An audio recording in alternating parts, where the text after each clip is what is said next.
अब देखो 3 तरह का फ़ीन होता है। ये जो C1 C2 निकालना है, ये अलग अलग फ़ीन्स के लिए हम लोग निकालने के लिए निकालेंगे। C1 C2 मेरा अलग अलग आएगा, ठीक है। तो अलग अलग सॉल्यूशन हमको मिलते जाएगा, वहाँ से हम लोग टेम्परेचर वेरिएशन निकाल लेंगे। सबसे पॉपुलर केस है इनफाइनाइटली लॉन्ग फ़ीन का। इनफाइनाइटली लॉन्ग फ़ीन में क्या हो रहा है कि at x is equals to 0 temperature TB है, ठीक है। ये बेस का टेम्परेचर है TB, और at x is equals to infinity temperature जो है T इन्फिनिटी हो जा रहा है। T इन्फिनिटी कहने का मतलब एम्बियंट के टेम्परेचर के बराबर। तो इसका मतलब प्रैक्टिकल मतलब समझो कि ऐसा नहीं है कि कोई इनफाइनाइट फ़ीन का मतलब होता है कि यहाँ कश्मीर है, कश्मीर से कन्याकुमारी इतना बड़ा फ़ीन लगाना है। ये कोई मतलब प्रैक्टिकल नहीं है। एक मीटर का भी जो फ़ीन है वो इनफाइनाइट फ़ीन कहला सकता है अगर उसका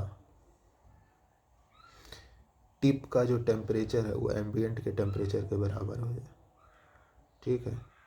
तो ये होता है इनफाइनाइट फ़ीन का प्रैक्टिकल मतलब, ठीक। At x is equals to 0 temperature TB है, ठीक है। तो थीटा क्या होता है, T माइनस टी इन्फिनिटी।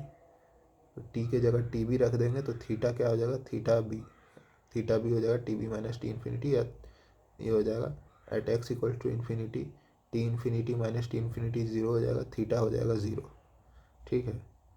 तो हमको बाउंड्री कंडीशन मिल गया ना। What is the meaning of infinitely long fin? It does not mean very long fin. It just simply means that the temperature of the tip is equal to ambient temperature. अब देखो यहाँ theta भी मिल गया, तो हम लोग जो solution था theta is equal to C1 e का power mx plus C2 e का पावर माइनस mx, इसमें वैल्यू पुट कर देते हैं। x इज इक्वल टू 0 पे जो थीटा वो थीटा b के बराबर है। यहाँ से आ जाएगा C1 प्लस C2, और x is equal to infinity पे टर्म थीटा जो है वो 0 है। x equal to infinity put करेंगे तो ये टर्म 0 हो जाएगा, बचता है ये टर्म। अब देखो ये 0 हो नहीं सकता, तो इसी को 0 होना पड़ेगा। C1 0 आ गया, C1 0 आ गया तो C2 कितना आ गया, थीटा भी, ठीक है। ये क्लैरिटी है, वही चीज़ यहाँ निकाल के दिखाया है।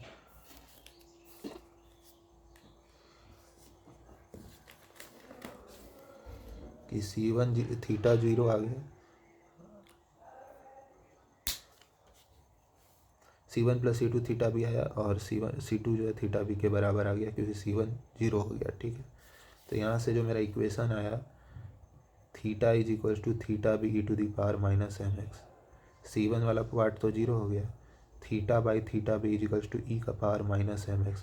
थीटा को क्या लिख सकते हैं, T माइनस टी इन्फिनिटी, और थीटा बी को क्या लिख सकते हैं, TB माइनस टी इन्फिनिटी। यहाँ से जो टेम्परेचर का वेरिएशन आया x के साथ वो एक एक्सपोनेंशियल वेरिएशन आया। At x is equals to 0 मेरा टेम्परेचर TB है, और x इक्वल्स टू इन्फिनिटी पे जाकर टेम्परेचर जो है T इन्फिनिटी पहुँच जाएगा। तो ये है एक्सपोनेंशियली डिक्रीज कर रहा है।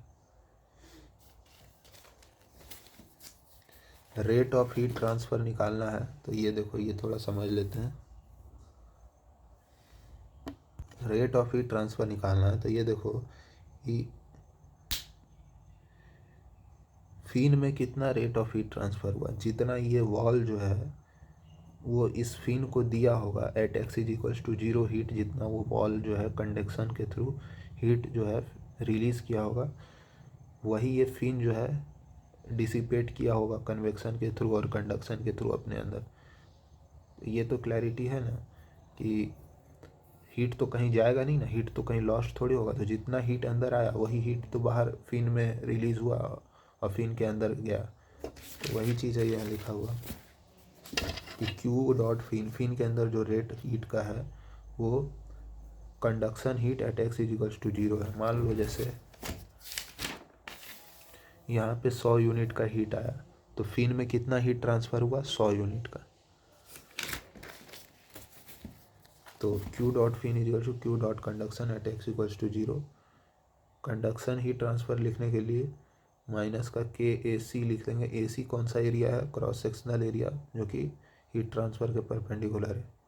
D T by D X at X equals to zero, D T by D X at X equals to zero करने पे T B minus T infinity minus M आ रहा है। यहाँ पुट कर देंगे, अब सिंपल मैथमेटिक्स है, minus K A C T B minus T infinity minus का एम। अब क्या करेंगे, इस जो के ए सी वाला टर्म है इसको स्क्वायर रूट के अंदर डाल देंगे, तो ये आ जाएगा root under H P K A C और T B minus T infinity को थीटा भी लिखेंगे। ये इक्वेशन याद रहना चाहिए क्योंकि इन्फाइनाइटली लॉन्ग फिन का इक्वेशन है H P K A C theta B, और टेम्परेचर का variation theta by theta B equal to E का पावर माइनस एम एक्स। ये दो चीज़ याद रखे क्योंकि डिराइव बार बार कौन करेगा, मेनली इन्फाइनाइट लॉन्ग फिन के लिए तो याद रहना ही चाहिए। ठीक है,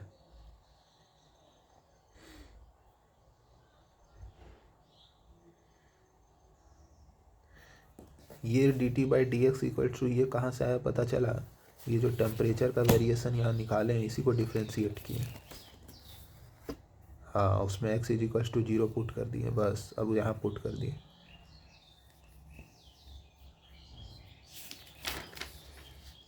तो ओवरऑल समरी क्या निकला कि गवर्निंग इक्वेशन क्या है किसी भी फिन के लिए, D square theta by D X square minus M square theta is equals to zero, where M is root under H P by K A सी। ठीक है, और थीटा क्या है, सॉल्यूशन है इसका, सी वन ई का power M one X C one E का power M X plus C two E का पावर माइनस एम एक्स। अगर ये फिन जो है इन्फाइनाइटली लॉन्ग हो तो उसके लिए जो सॉल्यूशन आएगा वो ये आएगा, और रेट ऑफ हीट ट्रांसफ़र ये आएगा, ये हम लोग अभी देख चुके। अगला केस है short fin with insulated tip. Conduction short fin with insulated tip का मतलब है कि टिप से कोई हीट का ट्रांसफ़र नहीं होगा। टिप जो है मेरा एक तरह से इंसुलेटेड है। इसका फिजिकल मतलब क्या हुआ, फिजिकल मतलब कि जो भी हीट हुआ वो कंडक्शन से जो हीट आया वो पूरा का पूरा जो है फिन के सरफेस से ट्रांसफ़र हो गया। ठीक है, टिप के लिए कुछ बचा ही नहीं। ठीक है, टिप पे जो हीट ट्रांसफ़र है वो कुछ जीरो है। ठीक, तो इसके लिए जो बाउंड्री कंडीशन आएगा सबसे पहला तो वही सेम रहेगा, at X is equals to zero T equal to T B, वो तो इनफाइनाइट लॉन्ग फिन में भी यही था। एक्स इक्वल टू एल पे जो क्यू है वो ज़ीरो हो जाएगा। क्यू क्या होता है, फोरियर लॉस है, K A C D T by T X equal to zero. तो यहाँ से सेकेंड बाउंड्री कंडीशन जो आएगा D T by T X equals to zero, X equal to L. जब आप इसको सॉल्व करेंगे, हर इसको सॉल्व करके हम लोग नहीं देखेंगे क्योंकि बार बार रिजल्ट्स याद रखना है। ठीक है, इसको जब हम लोग सॉल्व करेंगे तो थीटा बाई थीटा बी जो है वो आएगा cos hyperbolic M into L minus X, और एम क्या है ये पता है ना, M H P by K A सी वाला जो टर्म था,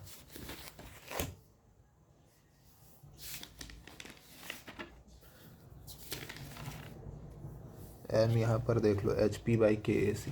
ठीक है, root under,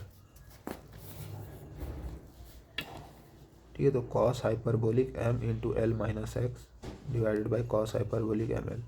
hyperbolic function cos का एक्सपोनेंशियल ही होता है एक्चुअल में, तो एक्सपोनेंशियल डिक्रीज यहाँ पे भी होगा। जब हम लोग इसका रेट ऑफ हीट ट्रांसफ़र निकालेंगे तो सेम आएगा इनफाइनाइटली लॉन्ग फिन का, बस ये फैक्टर एक्स्ट्रा आ जा रहा है, टैन हाइपरबोलिक एम एल। ठीक है,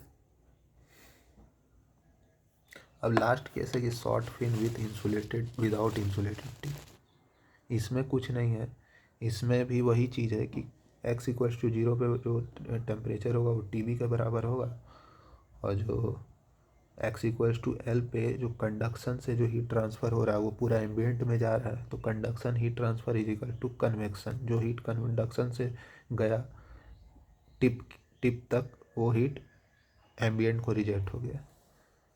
तो इसको लिखेंगे K A C D T by D X at X is equals to L, Fourier laws है कंडक्शन का, कन्वेक्शन का क्या हो जाएगा, इसी वाले सरफेस एरिया से कन्वेक्शन हो रहा है ना, ये जो ए सी है। ठीक है, यहाँ तक कंडक्शन से जो हीट गया वो K A C D T by D X at X equals to L.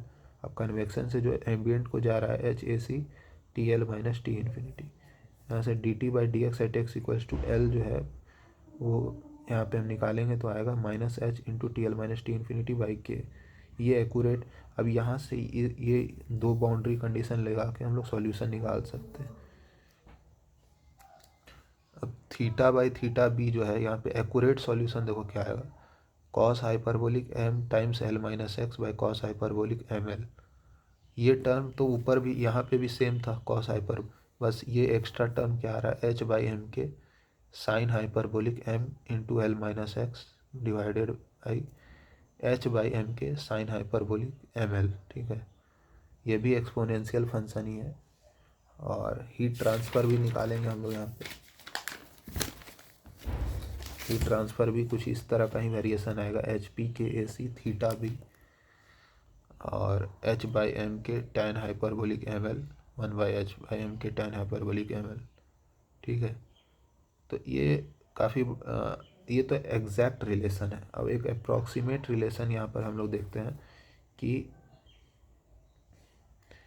जो मेरा यहाँ पर थीटा बाई थीटा भी है वो आया था एग्जैक्ट तो ये आया था ना, इसको हम लोग अप्रॉक्सीमेट करके ये भी लिख सकते हैं, M into L C minus X by H into M L C. अब ये फार्मूला इसकी तरह दिखने लगा, जो ये वाला था ना, बस एल के जगह एल सी आ गया, तो ये हम लोग के लिए याद करना भी आसान हो गया। Similarly short fin without insulated tip के लिए बस एल के जगह एल सी आ गया। ये फार्मूला अगर याद है तो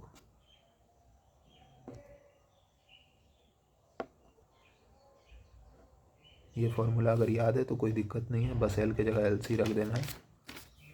ठीक है, अब एल सी क्या होगा वो हम लोग बाद में देखते हैं।